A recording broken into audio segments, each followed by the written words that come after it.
So dear students, today we are going to discuss functions that make use of recursion. Okay, this is an important topic where you can expect questions for examination and also for lab practical exam. Okay, so let's see what this term is. So C programming language, like many other languages, supports recursion. So what do you mean by recursion? It basically means that a function in C can call another function or itself from its function definition body, which means that it is basically a function calling another function. And if it is calling itself, then we call it as a recursive call. So a function is there, and within the body of that function, we will be calling the same function. So that's the concept of this particular concept. Now, when we write functions using this recursive concept, we should be very careful that we are specifying an exit condition. If you are not doing that, it will be an infinite looping condition. The thing is that a function we are calling from the main body, and when we are inside the function, it is calling itself again, and it keeps on working unless there is an exit condition. So creating an exit condition is very important when we are creating a program with a recursive call. Okay. So to understand this concept, a very simple example is finding the factorial of a number. So this is a concept that we already know. 1 factorial is 1 into 0 factorial. That is 1. Where 0 factorial is 1. Now 2 factorial is equal to 2 into 1 factorial. Similarly, 3 factorial, 3 into 2 factorial.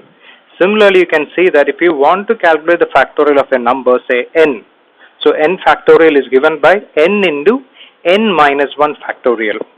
So this is the concept that we are going to make use of. Okay, so we are considering an example where we want to calculate the factorial of 5. Okay, so factorial of 5 is given by 5 into 4 factorial. Okay, where 4 factorial is 4 into 3 factorial. 3 factorial is given by 3 into 2 factorial, and it similarly it goes on. So this is how we are going to calculate the factorial of a number.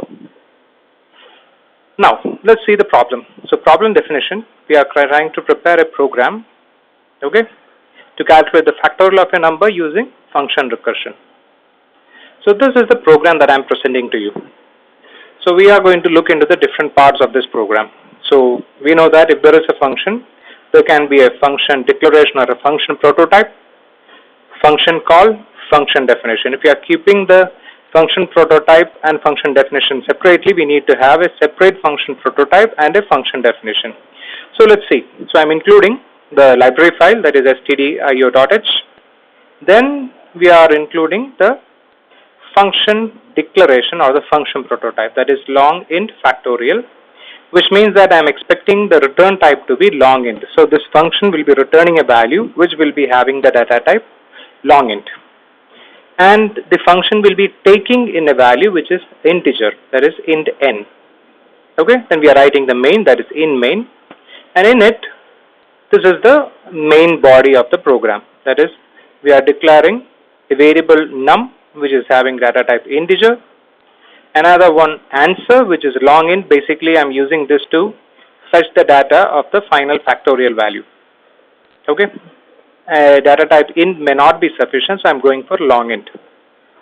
Then I am asking the user to enter the number. Once the user enters a number, it is read into the variable that we have defined, which is num, which is an integer. Then we are giving answer is equal to factorial num, which means I am making the function call. Okay, so it is going to call the function by passing the argument num, which is an integer. Okay, then we know that our function is having a return type, so it is going to return some value. I am accepting that value into ANS, and I am printing the ANS. So whatever value that is returning from the function will be printed and return 0. That is the end of the main function. Now we are going to say the function definition. So function definition, the first statement will be similar to that of function declaration or function prototype. The only thing is that we won't be having the semicolon. Now let's see the function definition. So it is the return type, the name of the function, and the parameter. Okay, so we are going inside. We can see that I am defining a variable fact which is equal to 1. It is having a data type long int. So whatever the factorial is, I am going to read it into this particular FACT, that is fact.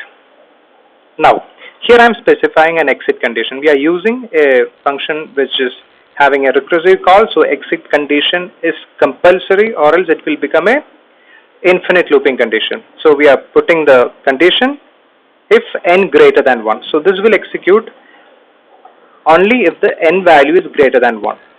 Okay, whenever the n value becomes 1 or less than 1, it stops.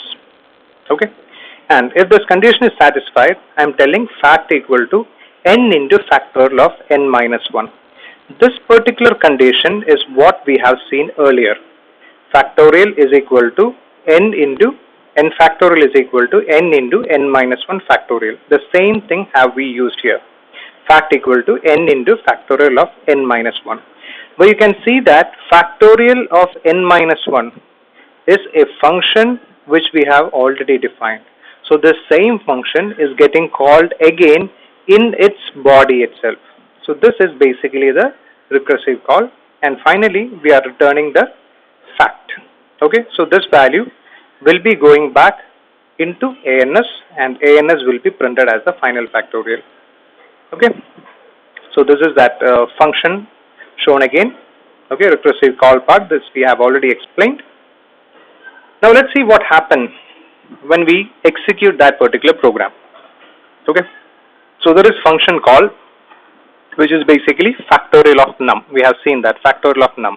When we are calling this particular line in the main body, main function body, the function what we define will be receiving it as factorial of n. Okay, because this is the definition where we have defined it as factorial of int n. The function call is factorial of num. Okay, so whatever value that is available in num will be coming here, and when we use the function call, this function will be receiving it as factorial of n. Okay, so what happens is that n will be having the value of num. Okay, it's basically a copy. If num is 5, n is 5. Okay, if num is 10, n will be 10. Basically, it is copying the value in num to the variable n. Then, so in this particular case, if we are entering the value of num as 5, okay, the number as 5, it's going to be factorial of 5. So we are going to see what is going to happen inside the function. Okay, so inside the function we have the value of n as 5. Now fact equal to 1. So fact equal to 1. Then we are making this check whether the value of n is greater than 1. N is 5, 5 is greater than 1, hence this condition will be executed. That is fact equal to 5 into factorial of n minus 1, that is 5 minus 1, which is 4. Okay, so fact equal to n into factorial of n minus 1. Now we can see that factorial of 4 is again a function call. It is calling the same function. Okay, so what happens is that when we write factorial of 4, again it goes here. The first line say fact equal to 1. We'll do this check. 4 greater than 1. Yes, it is. So it will go here. Fact equal to 4 into fact, because n is 4. So factorial of 3. And it returns fact. So return will be 4 into factorial of 3.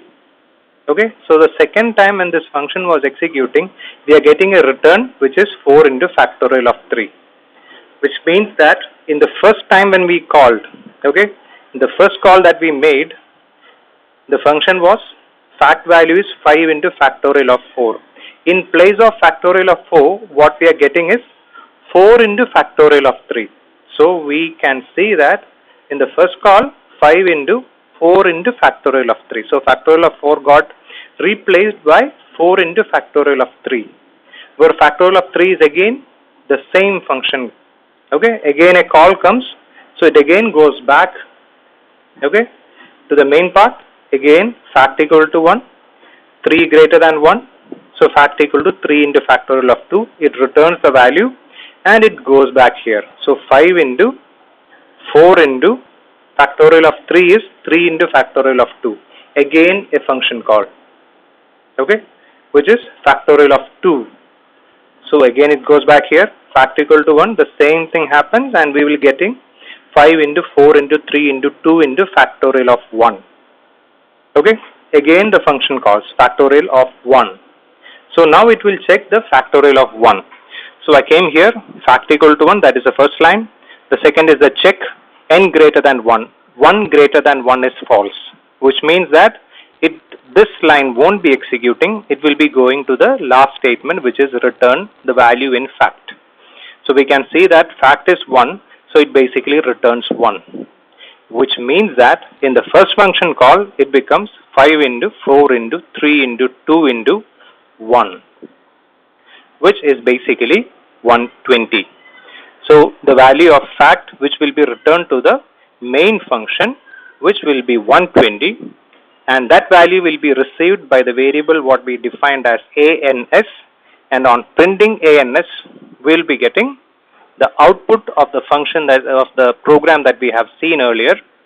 The user entered 5 and it got an output of 120. So this is how a recursive call, a function using recursion, works. Okay, thank you.